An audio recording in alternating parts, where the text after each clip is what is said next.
එකමත් එක කාලෙක පුංචි ගෑනු ළමයෙක් හිටියා. එයාගේ නම අහිංසා. එයාගේ ගෙදර තිබුණේ බදුල්ලේ පුංචි ගමක. එක දවසක් මේ ගමට වැස්සක් ඇදහැළුණා. දවස් ගාණක් එක දිගටම වැස්සා.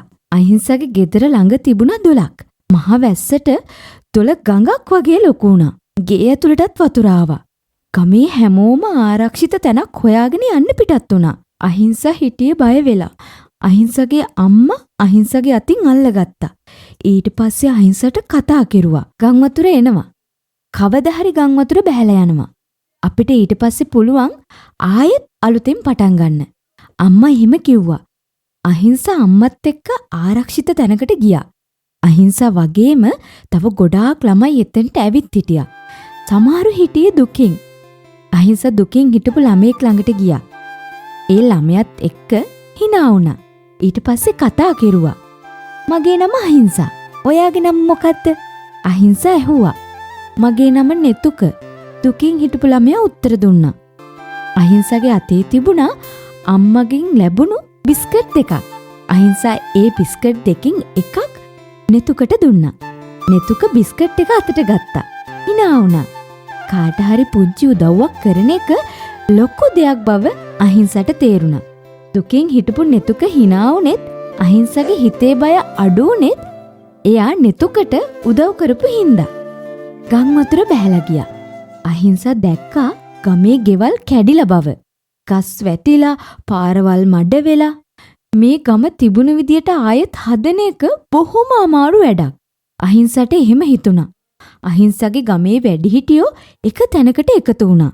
එයාලා ගම හදන විදිය ගැන කතා කරන්න පටන් ගත්තා. අපි හැමෝම එකතු වෙලා අපේ ගම හදමු. ගමේ වැඩිහිටියෝ කිව්වා. අහිංසත් එයාලට උදව් වුණා ගම හදන්න. අහිංසා ගමේ ගෙවල් වල තිබුණු පොත්පත්, සෙල්ලම් බඩු ආදී එකතු කරලා දුන්නා. ඒ සමහර දේවල් ආයෙත් පාවිච්චි කරන්න පුළුවන්. ගමේ අයගේ උනන්දුව දැකපු අහිංසගේ හිතත් බලාපොරොත්තුවෙන් පිරුණා. ගම තිබුණු විදිහට ආයෙත් හදන එක අපිට කරන්න පුළුවන්. අහිංසට හිතුණා. අහිංසගේ ගමේ අය ආයෙත් ගෙවල් හදන්න පටන් ගත්තා. පාරවල් හැදුවා. අහිංසා උදව් වුණා ගමේ ඉස්කෝලේ සුද්ධ පවිත්‍ර කරන්න. අහිංසා දැක්ක ගමේ ඉස්කෝලේ පිට්ටනිය ළඟ තිබුණු ගහ.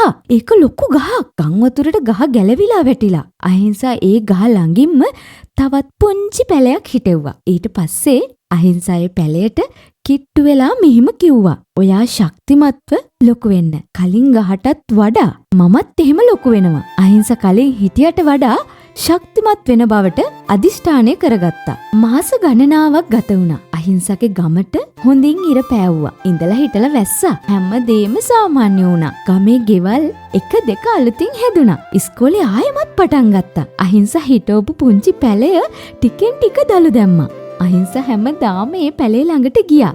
ඒක ඉක්මනටම උස යන බව එයාට තේරුණා. පැලය වගේම අහිංසා දවසින් දවස ලොකු වෙන බව එයා තේරුම් ගත්තා. දුවේ පුතේ, ගම් වතුරක් එන්නේ ලොකු වැස්සකට පස්සේ. පුංචි වතුර බින්දුව එකතු වෙලා මහ ගම් වතුරක් හැදෙනවා. භූමි කම්පාවක් එන්නේ පොළව ඇතුලේ තියෙන බූත් ඇටි එකට එක හැප්පිලා. එතකොට පොළව හෙල වෙනවා. කන්දක් නාය යන්නේ දිය සීරාවට කන්ද බුරුල් වුණාම. මේ හැම දෙයකටම හේතුව සුබාදහම.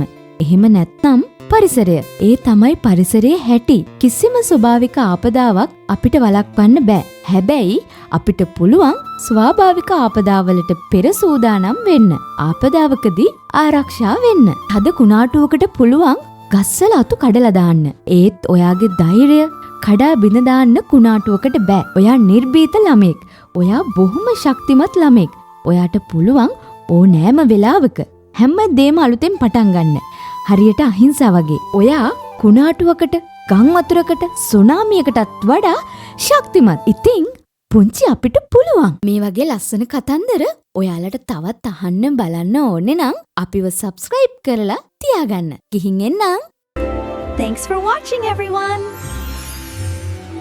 See you next time. Bye-bye.